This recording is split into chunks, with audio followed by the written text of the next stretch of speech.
Hi friends, welcome to my channel. ఈరోజు తోటకూర కూటు ఎలా చేద్దామో చూద్దాం. ముందుగా పోపుకు కావాల్సిన పదార్థాలు ఏంటో చూద్దాం.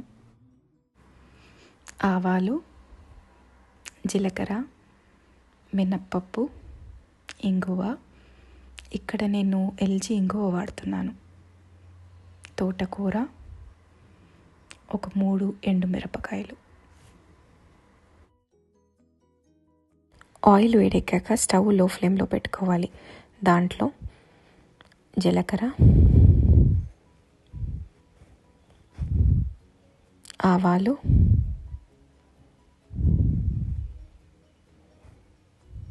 మినప్పప్పు వేసుకొని బాగా వేపుకోవాలి.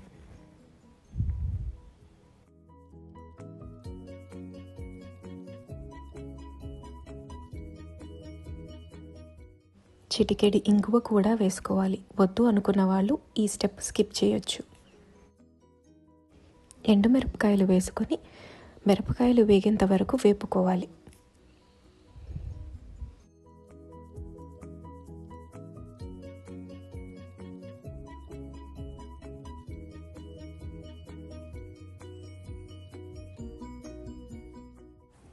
ఇప్పుడు తోటకూర కూడా వేసుకొని తోటకూర దగ్గర పడేంత వరకు వేపుకోవాలి.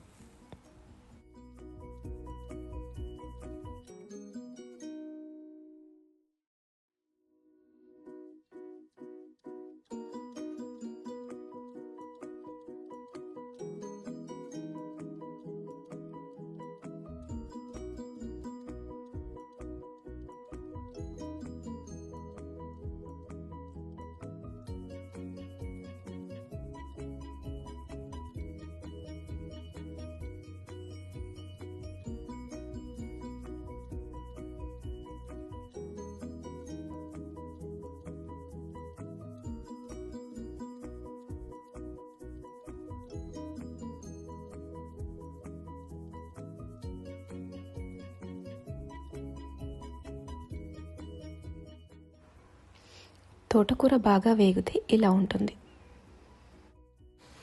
నేను కందిపప్పు ఉడికించి పక్కన పెట్టుకున్నాను. నేను ఇక్కడ 1/2 గ్లాస్ కందిపప్పు వాడుతున్నాను. కందిపప్పు తోటకూరలో వేసుకొని కలుపుకోవాలి.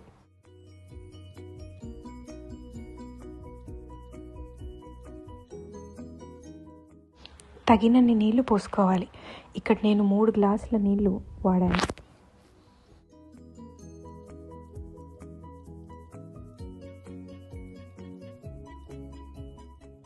స్టవ్ మీడియం ఫ్లేమ్లో పెట్టుకొని మీ టేస్ట్కి తగినంత సాల్ట్ వేసుకోవాలి. ఆ తర్వాత చిటికెడు పసుపు కూడా యాడ్ చేసుకోండి.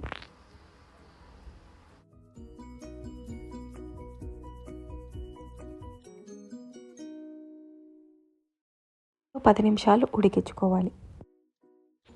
మసాలాకు కావాల్సిన పదార్థాలు: కొబ్బరి 4 స్పూన్లు, జీలకర్ర 2 స్పూన్లు, చనా దాల్ 2 స్పూన్లు, గ్రీన్ చిల్లీస్ కావలసినన్ని.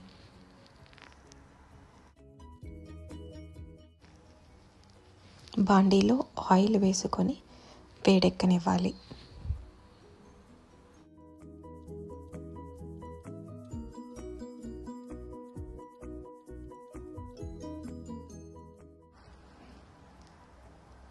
ఆయిల్ వేడెక్కాక జీలకర్ర వేసుకొని వేపాలి.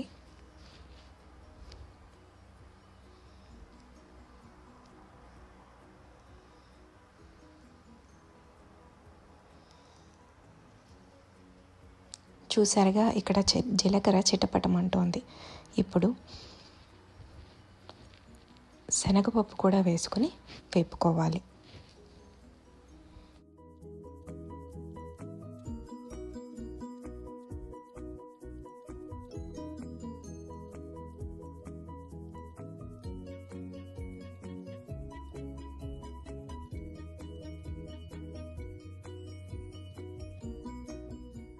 దాంట్లోనే పచ్చిమిరపకాయలు కూడా వేసుకొని బాగా వేపుకోవాలి.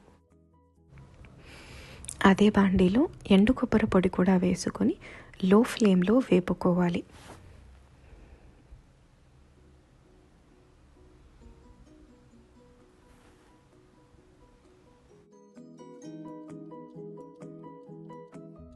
చూసారు కదా, ఇక్కడ ఎండు కొబ్బరి కలర్ చేంజ్ అవ్వడం స్టార్ట్ అయింది, అంటే బాగా వేగిందనమాట. దీన్ని వెంటనే వేరే ప్లేట్లోకి మార్చుకోవాలి.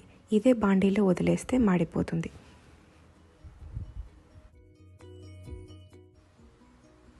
కొన్ని నీళ్లు వేసుకొని ఈ మసాలా మిశ్రమాన్ని మొత్తం గ్రైండ్ చేసుకోవాలి. ఎక్కువ నీళ్లు వేసుకోకూడదు, కొద్దిగానే చాలు.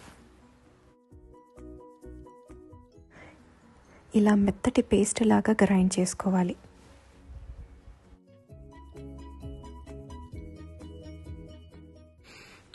మసాలా పేస్ట్ని తోటకూర పులుసులో యాడ్ చేసుకోవాలి. మసాలా పేస్ట్ వేశాక బాగా కలుపుకోవాలి, లేకపోతే మసాలా కలవదు.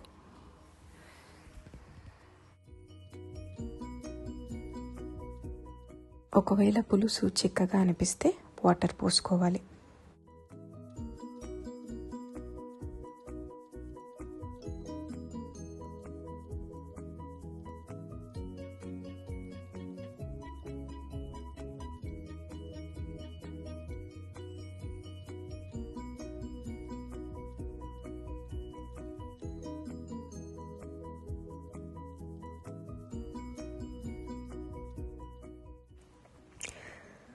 ఇక్కడ నేను మిరియాల పొడి కూడా వేసుకున్నాను. ఈ స్టెప్ అస్సలు స్కిప్ చేయొద్దు. చింతపండు రసం వేసుకోవాలి. ఇక్కడ నేను ఒక హాఫ్ నిమ్మకాయ సైజ్ అంత చింతపండు నుంచి రసం తీసుకున్నాను. ఒక 10 నిమిషాల పాటు మరిగించుకోవాలి. గుర్తుపెట్టుకోండి, ఈ కూటుకి